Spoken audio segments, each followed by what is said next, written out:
Welcome to the deep dive.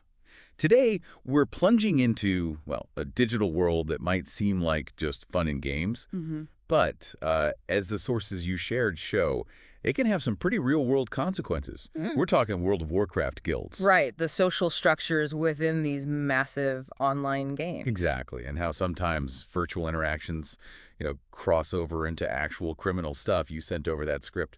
Toxic guilds, when World of Warcraft turns into real-life crime. Yes, a compelling piece. Our goal today is really to unpack that, understand how these online groups can sometimes, well, go off the rails. Yeah, it's a strange intersection, isn't it? It really is. What's immediately striking is just how deeply invested people become. They build real bonds, a real sense of identity there. Totally. And the script points out this closeness, this trust can actually become a weakness. That's the crux of it, often. And you forget the old stereotype, right, of the isolated gamer. The script says these guilds often start out trying to be like a found family. Support network, yeah, for coordinating raids, chatting, helping each other out. They build these complex strategies, intricate social hierarchies even. Mm. But here's the twist the script highlights. Mm-hmm. How these sort of safe virtual spaces can sometimes curdle into something negative or even criminal. And that's where that analogy comes in, the one comparing some guilds to heists. Yeah, that really grabbed me. A heist. It just screams that things can go badly wrong. It does. It speaks to that coordinated, maybe high-stakes nature of guild activities, which, if mirrored with bad intentions in the real world... Right. So it makes you wonder, what are the underlying factors, like psychologically or sociologically? Why would a fight in a game, escalate to actual real-world crime? That's the million-dollar question, isn't it? It seems the intensity, the immersion, maybe it just amplifies things. Could be. The script starts painting this picture with some, frankly, unsettling examples. Like the financial scams. Yeah, this hypothetical Shadow Lord character allegedly scammed guildmates out of $5,000. $5,000, yes. Under the guise of selling raid carries, apparently. Then just vanished. Classic con, basically. Just played out inside Azeroth. What's going on there psychologically? Well, think about the trust that builds up. People put in hours, emotional energy. They build real connections, or what feel like real connections, and that trust can be exploited. Plus, you have the online factor, right? The anonymity, the distance. It might lower the barriers for some people. Like things they wouldn't do face-to-face. Possibly. There's that concept, de-individuation, feeling less like an individual, more part of an anonymous group, less personally responsible. Right, right. And it's not just virtual money being lost. The script talks about the Thunderfury Heist. Ah, yes, that one was quite something. $15,000. Allegedly stolen by a guild officer from members. To buy an in-game item, the Thunderfury sword on eBay. That's what the script alleges. And this wasn't just, a digital spat. The script says this led to real-world consequences. Probation for the officer. Exactly. And that really hammers home how blurred the lines are getting. Why does the legal system even get involved? It started in a game. Because of the value, both emotional and financial. People invest so much in getting these rare items, that translates to real-world monetary value. So theft is theft, even if it starts with pixels. Increasingly, yes. The law is catching up to the idea that economic activity, even in virtual worlds, has tangible real-world impact and requires protection. When real money changes hands or is stolen, it's a real crime. Okay. Then there's the swatting example, which is just chill. It's very disturbing, yes. A player supposedly calls a SWAT team on arrival during a raid. On Ragnaros, the script says. Imagine that, a real-world emergency response triggered by an in-game conflict. Leading to an arrest, and almost incidentally, the raid failed. The level of real-world harm from a virtual piff. Yeah. It's kind of shocking. It really is. It shows the extreme end of how online conflict can spill over. The anonymity, the detachment. Maybe it allows some people to completely disconnect from the real consequences. Like they forget there's a real person on the other side. Or the consequences seem abstract, perhaps. It also highlights just how intense these rivalries can become. Yeah. The emotional stakes are clearly very high for some players. Yeah, you can see that. The script also tries to dig into why this shift to negative stuff happens. The underlying reasons. It points to like a mix. Intense focus on the game, plus that anonymity we talked about. Being XX Deathslayer X instead of, John Smith. Right. It creates this psychological distance, maybe. Weakens the usual moral checks and balances.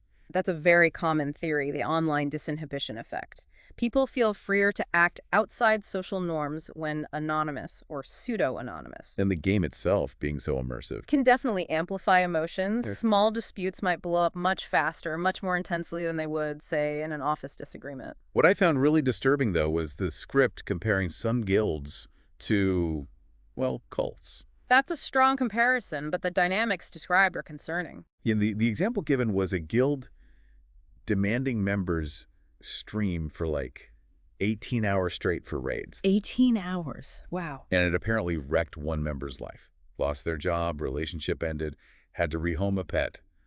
All for the guild. That level of control, that expectation within what's supposed to be a leisure activity. Yeah.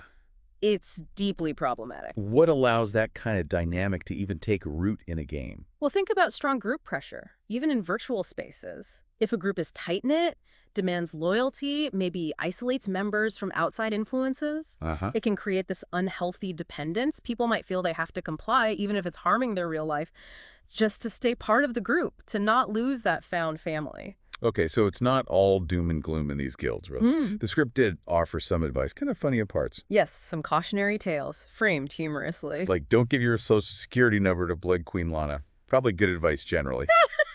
Chuckles lightly, definitely. Or being wary of guilds demanding, your firstborn for some epic loot. Yeah, hopefully that's a joke. But the underlying point is about unreasonable demands, isn't it? Exactly. It's a light way to talk about real online safety. Protect your info, be critical of group demands, online or off. And there were positive examples too, thankfully. Very important to remember, yes. The script mentioned guilds doing good things. Like the Guardians of Kindness. Raising money for cat shelters. That's pretty cool. It is. It shows that positive potential.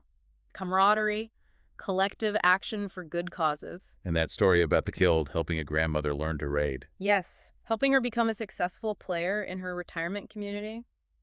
That's wonderful. It shows the positive side. Support, teaching, genuine connection. So it's a mixed bag, clearly. As with most large online communities, the vast majority are positive or neutral.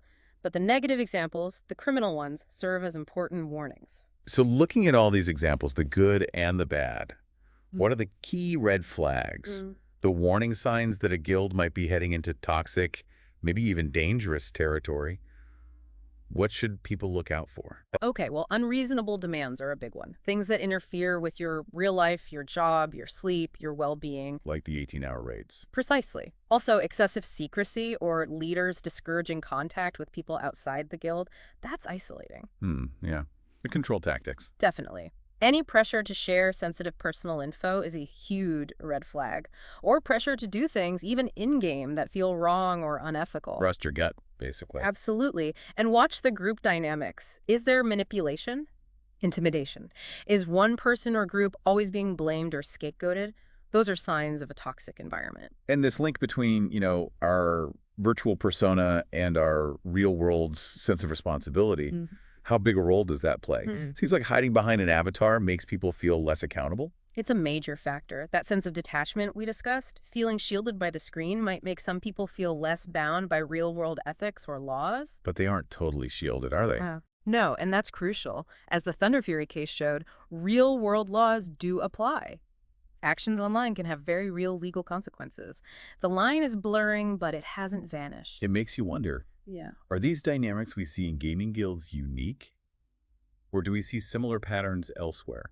Oh, absolutely not unique. The underlying psychology, groupthink, power dynamics, lack of accountability, you see that in all sorts of groups, online and off. Think about online forums that become echo chambers for hate, or workplaces where bullying gets normalized, or even social cliques that exert intense pressure. The core issues of social influence and potential abuse of power are widespread. So, okay, wrapping up our deep dive for today then. We've seen this really surprising, sometimes dark side of online gaming communities like WowW guilds. Places meant for fun and connection can, unfortunately, sometimes become breeding grounds for actual real-world crime. Scams, theft, even swatting. It really highlights that mix of anonymity, intense engagement, and group dynamics, how it can blur those normal social and ethical lines for some. Yeah. The main takeaway seems to be that while these virtual worlds are amazing for building community. And most are positive. Right. But we have to stay aware of the potential downsides, the risks, and the very real consequences that can spill out into the real world. Precisely. Awareness is key. Which leads us to a final thought for you listening.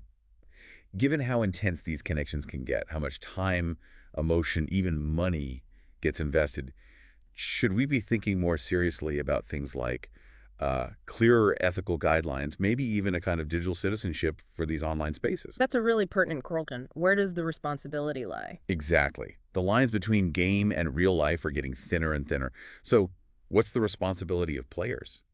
And what about the game developers? How do we navigate this complex territory? Definitely something to think about next time you log on.